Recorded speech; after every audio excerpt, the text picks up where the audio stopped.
Bem, nós vamos apresentar para vocês agora, vamos, aliás, reapresentar, em função de vários pedidos, aquele quadro Personagens que Fazem a História, e que fizemos aqui no mês passado com Anton Karl Biedermann, que tem uma história muito linda na área empresarial e é hoje, ainda com os 90 anos, uma personalidade que está em atividade, mostrando grandes lições de vida para nós e para os nossos jovens. Então vamos acompanhar esse trabalho aí a pedido de dezenas de espectadores. No espaço do Personagens que Fazem a Nossa História, nesse primeiro programa do ano de 2014, que vai abordar esse segmento que temos desenvolvido aqui no programa há mais de 10 anos, nós vamos conhecer um pouco da história de um ícone empresarial do Rio Grande do Sul e do Brasil, Anton Karl Biedermann. Dr. Biedermann, prazer muito grande em tê-lo aqui conosco, nesse espaço. Dr. Biedermann, que é natural de Rio Grande, né? Cidade de Rio Grande, cidade litorânea do Rio Grande do Sul, 89 anos de uma vida maravilhosa. Como é que tudo começou, Dr. Biedermann? Profissionalmente ou... Profissionalmente. Profissionalmente começou eu entrando no Banco Industrial e Comercial do Sul, SA Sul Banco, como escriturário, aos 17 anos. Meu pai não tinha condições de me sustentar mais e eu comecei a trabalhar lá. E aí fiquei alguns anos nesse banco, depois fui para uma entidade de classe. Fiquei também uns 3 ou 4 anos e depois fui convidado num escritório de advocacia a trabalhar com o advogado, Dr. Walter José Dilma, foi muito conhecido aqui, trabalhar na área contábil, do qual ele se ressentiu muito. Né? Ali nós iniciamos e comecei eu sozinho nessa área, até construirmos uma empresa que se tornou a maior do Brasil em auditoria, requisitada por todas as grandes multinacionais, que é o que acabou acontecendo com uma fusão que fizemos já nos anos 80. Na verdade, né, essa área de auditoria, que é hoje fundamental para as empresas, para o desenvolvimento delas, para a internacionalização das empresas, foi o senhor que deu esse grande passo de transformar a auditoria do Rio Grande do Sul, com origem e sede aqui, numa grande transnacional, ou seja, nós aqui acabamos nos internacionalizando. E foi uma experiência maravilhosa essa, né, doutor? Foi muito interessante, porque a auditoria é uma atividade onde se aprende de tudo, né? Tu vê tudo que é possível acontecer e não acontecer dentro de uma empresa, desde erros clamorosos de administração, que eu assisti inúmeras grandes empresas do Rio Grande do Sul nascerem, crescerem e morrerem por falhas de administração, não atualização em termos modernos da sua administração, né? Como se vê também exemplos maravilhosos, como temos hoje ainda o Gerdau, o Renner e outros. Dr. Biedermann, o senhor se notabilizou também, além de empresário, como um líder classista. Como é que é compatibilizar essas duas coisas, o empresário e o líder classista que o senhor foi? E ainda continua sendo.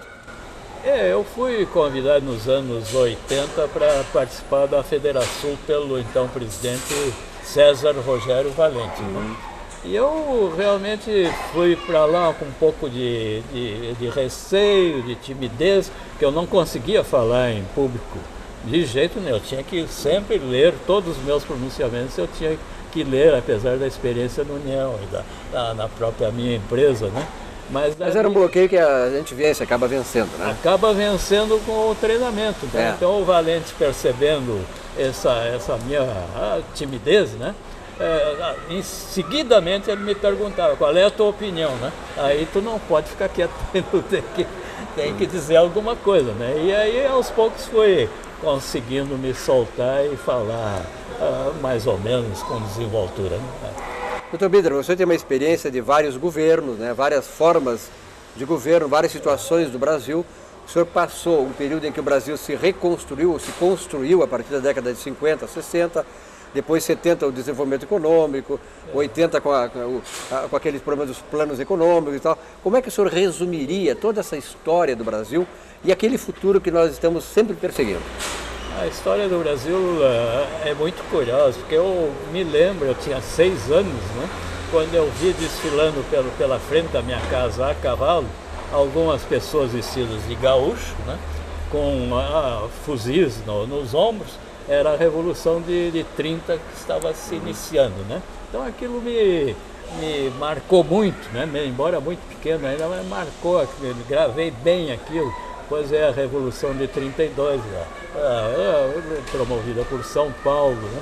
Depois veio o golpe do Getúlio em 37, a queda do Getúlio, depois uma fase muito complicada que foi os primeiros anos democráticos, entre aspas, vamos dizer assim, com Gaspar Dutra, Juscelino Kubitschek, Jânio Quadros, Jango Goulart, né? Depois veio a ditadura militar, que veio, a gente, até é um risco falar nisso, né? Dizer que a ditadura militar foi um desastre para o Brasil, né? Porque não foi, no início não foi, talvez no final tenha sido, mas no início não foi, porque ela veio para reprimir uma corrupção desenfreada, uma desorganização absoluta que havia no Brasil, a inflação altíssima, roubo em tudo que era área pública se roubava desenfreadamente, né? E a Revolução veio quando o povo, a classe média principalmente, começou a temer um golpe de esquerda, onde ameaçavam até a vida das pessoas. Não vem hoje dizer que eles eram bonzinhos, porque havia o grupo dos 11, né, que dizem que tinha, eu acho que tinha mesmo, listas de pessoas influentes que seriam fuziladas se eles assumissem o poder. Eles foram contra a ditadura, mas também queriam implantar uma ditadura de esquerda aqui. É lógico, é o que eu perguntei para uma candidata a prefeita aqui, que vocês conhecem, né, do Partido Comunista, né? Eu perguntei para ela na federação, mas como é que vocês explicam aí que dizem na sua propaganda que há 90 anos vocês defendem a democracia? Sim, porque nós combatemos a ditadura do Getúlio e combatemos a ditadura militar, né? Mas em favor de uma outra ditadura, não pela democracia, né? Dr. Biderman, valores da sua vida. Família, por exemplo, o senhor que foi um grande empresário, se diz que o empresário, quando ele mergulha muito no seu negócio, ele abandona certas coisas como a família. Qual é o valor que o senhor atribui à família na vida de um grande empresário? A família é fundamental. Eu tive problemas grandes, né, com as minhas mulheres, ex-mulheres, mas os filhos sempre foram muito ligados a mim, né? E até hoje eles estão plenamente comigo, como é o caso do Carlos, né? Aliás, foi o único que seguiu a sua carreira. É o único que seguiu a minha carreira. Dr. Carlos Biderman, futuro presidente da ADVB. Contra a minha vontade. Não. Hoje ele é sócio da PwC, né? A maior firma do mundo, talvez, de auditoria, né? Seguiu os passos do pai, né? Sócio para a região e todos os nossos ex-clientes estão com eles, né?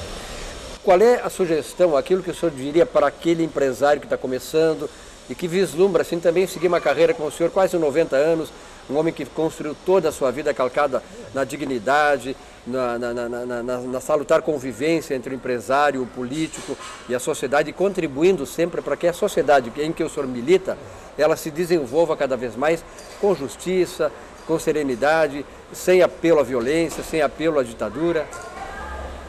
Ele, antes de mais nada, ele tem que estar sempre preocupado em melhorar a sua empresa, né? Sempre modernizando, sempre adquirindo conhecimentos novos, sempre contratando pessoas de fora que tenham conhecimento internacional para poder projetar a sua empresa e as suas atividades dentro dos mais modernos conceitos. Eu assisti, nessa minha longa vida profissional, assisti o crescimento, o nascimento também, o crescimento e a morte de muitas empresas de grande renome no Rio Grande do Sul, né? Então começava muito bem, com gente empreendedora, gente competente que trabalhava incansavelmente, né? Mas que não se atualizava e não admitia a profissionalização, por exemplo, da sua empresa. Porque a pessoa que tem sucesso, ela corre esse risco. Como ela teve sucesso até uma determinada fase, não, eu sei tudo e os outros não sabem nada, né? E aí ele está perdido. A sua expectativa em relação ao futuro do Brasil, para terminar essa primeira parte? O Brasil, infelizmente, sofre de uma política populista há muitos e muitos anos, né?